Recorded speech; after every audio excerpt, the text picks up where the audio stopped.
दोस्तों, मैं आपका रणवीर लेकर आया हूँ आपके लिए आज की नई कहानी, जिसका शीर्षक है जवान होते बच्चे। घने पेड़ों की छाया में एक शेरों का झुंड आराम कर रहा था। धूप तेज थी, लेकिन मंद मंद हवा भी बह रही थी। जंगल में तरह तरह के छोटे बड़े बहुत से जानवर थे, पर आप जानते हैं कि जंगल पर राज तो शेरों का ही था। शेर के इस झुंड में कई शेरनियाँ थीं और 3 नन्हे बच्चे थे। पेड़ों की छाया में झुंड का मुखिया शेर लेटा था। शेरनियाँ भी ऊँघ रही थी, लेकिन चौकन्नी थी।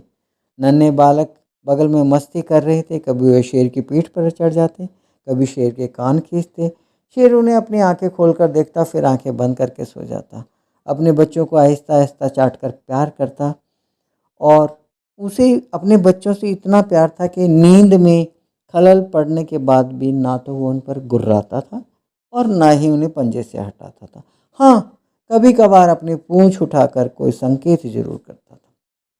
आमतौर पर शेरनियाँ ही शिकार किया करती हैं, लेकिन अपने प्यारे बच्चों के लिए जो है शेर हिरन का शिकार करता है, ताकि वो मुलायम गोश्त अपने बच्चों को खिला सके। दिन बीतते गए, बच्चे बड़े हो गए, जवान हो रहे थे। उनकी शरारतें बढ़ रही थी। वो शेर के साथ उसी तरह खेलते थे। उनकी बदमाशियां जरूर बढ़ गई थी। इधर शेर भी कुछ बड़ा होता जा रहा था। एक दिन जब झुंड भरी दोपहर में पेड़ की छाया में आराम कर रहा था, तो उनमें से एक बच्चे ने जिद की, मुझे काले हिरन का मांस खाना है। ना चाहते हुए भी बूढ़ा शेर अपने जवान हो रहे बच्चों के लिए शिकार पर निकल पड़ा। काफ़ी कोशिश के बाद उसने हिरन का शिकार तो किया, लेकिन उसे काला हिरन हाथ नहीं लगा। शेर अपने शिकार को मुंह में दबाए बच्चों के पास आया, परंतु यह क्या! शिकार देखते ही बच्चे की त्योरियां चढ़ गई, आंखें लाल हो गई। उसने गुर्रा कर कहा, मैंने तुम्हें काले हिरन के लिए कहा था, ना कि इसके लिए, और तुम इस साधारण हिरन का शिकार कर लाए। शेर को अपने जवान बच्चे, जिसे कभी वह दिलो जान से प्यार करता था, का ये लहजा जरा भी पसंद नहीं आया। लेकिन परिस्थिति की नज़ाकत को समझकर वह चुप रहा। उसकी चुप्पी ने जवान बच्चे को और भी भड़का दिया। उसने बूढ़े हो रहे शेर पर हमला बोल दिया। जवान शेर बूढ़े शेर पर भारी पड़ रहा था। शेर काफ़ी दुखी था। लहूलुहान होकर वह एक किनारे जाकर बैठ गया। आंखों से आंसू बह रहे थे।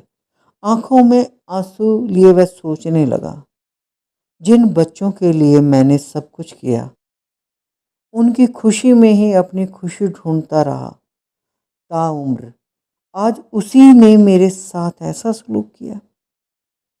शेर के दिल पर गहरी चोट लगी। वह अंदर से टूट गया, और एक दिन बूढ़ा शेर झुंड छोड़कर कहीं चुपचाप दूर चला गया। जवान शेर अपनी जवानी के नशे में चूर, उधम मचा रहा है, अब पूरे जंगल में, शायद ये सोच कर कि वह कभी बूढ़ा नहीं होगा। दोस्तों, यह जंगल की सच्चाई नहीं, इंसानों के लिए एक सबक है। आज हम अपने आसपास यही सब देख रहे हैं। इसलिए बच्चों को ऐसे संस्कार दीजिए जो आगे चलकर परेशानी का कारण ना बने। उन्हें उतना ही लाड और दुलार दीजिए जितने की ज़रूरत हो। पूरी तरह से उनके प्रति समर्पित होने की कोई आवश्यकता नहीं है। अगर हम पूरी तरह से उन पर आश्रित हो गए, तो वो समय दूर नहीं जब हमारी भी हालत बूढ़े शेर वाली होगी, और फिर हम सिवाय रोने के कुछ नहीं कर पाएंगे। नमस्कार दोस्तों, अगर कहानी पसंद आई हो तो लाइक कीजिए, शेयर कीजिए, मेरे साथ बने रहिएगा। धन्यवाद।